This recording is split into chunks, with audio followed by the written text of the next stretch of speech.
Hi, there's a big difference between agriculture and agripreneurship. Agriculture, it is the culture of farming, and it's what was traditionally done, or what you do just for the sake of doing it. But when it comes to agripreneurship, there's a big difference. This is where you're doing something to make money out of it. So you're growing crops, you're rearing animals, but you want to make money. So there's a big difference between the two.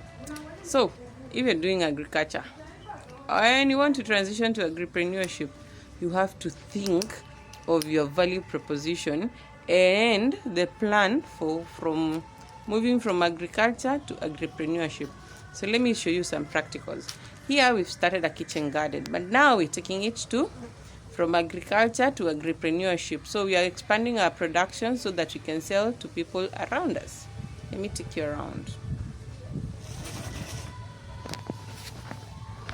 So here we have pawpaw trees, tomato, and our compost area over there, and so forth and so on.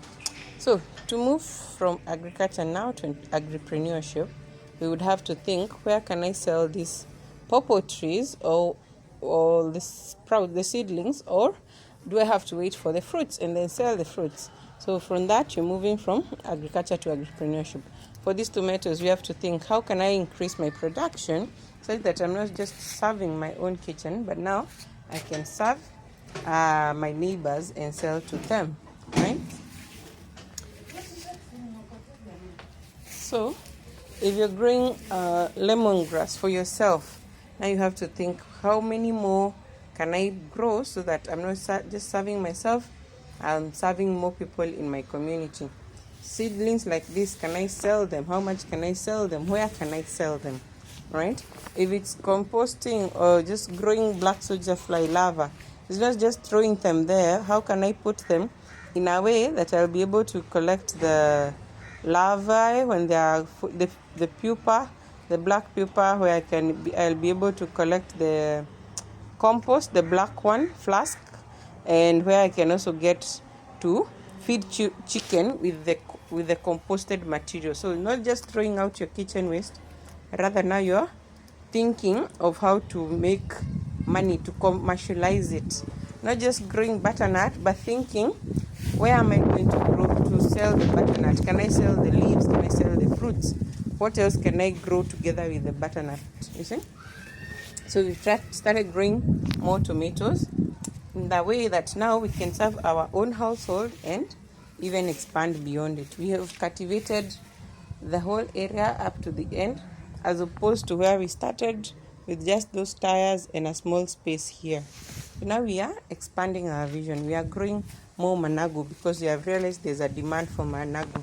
We are sprouting potatoes because we've written down everything we eat in our house, and now we want to make sure that we can sustain ourselves. So here we have planted a lot more managu. We've put chicken compost, making sure that everything is going to sprout.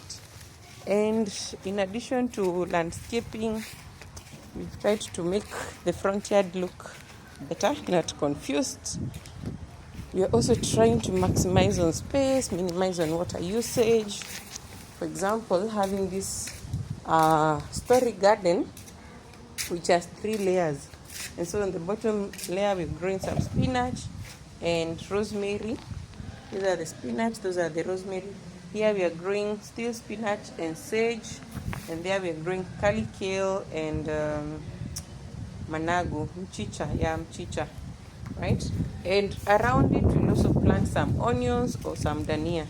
This is a gunia of chicken compost that's what we are using to grow our crops. So we are also maximizing on as much space as we can, growing butternut in the front yard, not very, very forward thinking, aesthetically pleasing, yes, but maybe not what everyone can do or is willing to do, but we are doing it and it's looking okay, because before it was just changalawe, it was just what is it called, it just looked like this. Now we are removing that ballast and putting some flowers, making the front yard look much better. See, the tree is also benefiting. This other tree is also benefiting. We had only these 2 trees growing, and the grass was already almost giving up, but now we are reviving it. We are having a much better looking front yard. Here we have dill growing in the bucket that has that tree that is struggling. We also have a sprouted potato.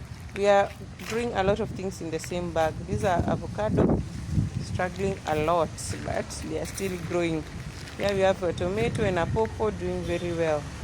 So we are also intercropping, trying to see what can grow well together as we expand. So the vision here is to be able to have our own orchard as well as vegetable garden. All right. So here we are growing the trees, sprouted from seed, and then put in a container to control their growth a little bit before we move them to the farm. This is a sheltered seed bed. It's one where we're growing spinach, and we'll also be able to cover it because the birds really love them. This coriander for household use, but now we are also moving to growing enough to supply to our friends. Not in this compound, because everyone in this compound is kind of growing those things, but beyond. So we are expanding the nursery, we are expanding the farm. So this place where you see we've put the cartons, because we are trying to soften the soil before we can try and plant anything there. Yeah, so in a few days, in a few weeks, it will look very different. It will be probably much more aesthetically pleasing, but for now we are trusting the process. So here we are increasing production as much as possible, lifting the pumpkin so that you can have space at the bottom, planting seeds and seedlings where we can find space, and we are going to continue to put the containers, the bags, so that we can optimize on space as much as we can. That's the progress of our farm.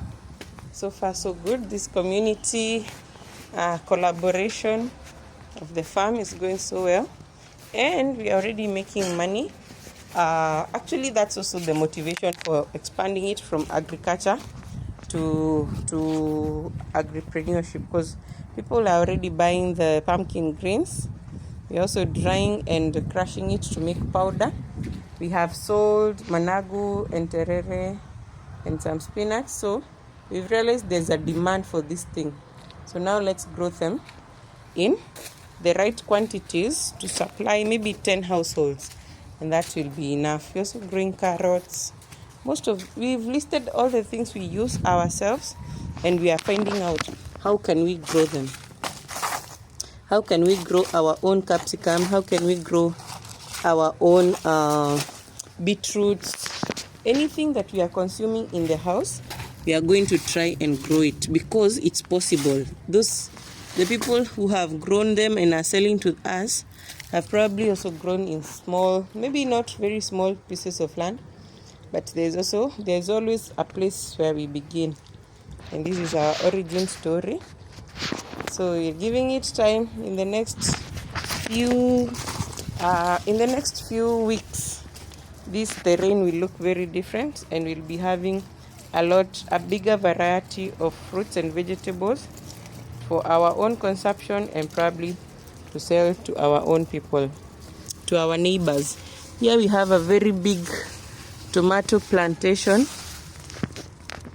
You can see they're doing okay, although this one is being affected. Then has been affected by something. Actually most of them. So we have to solve that first.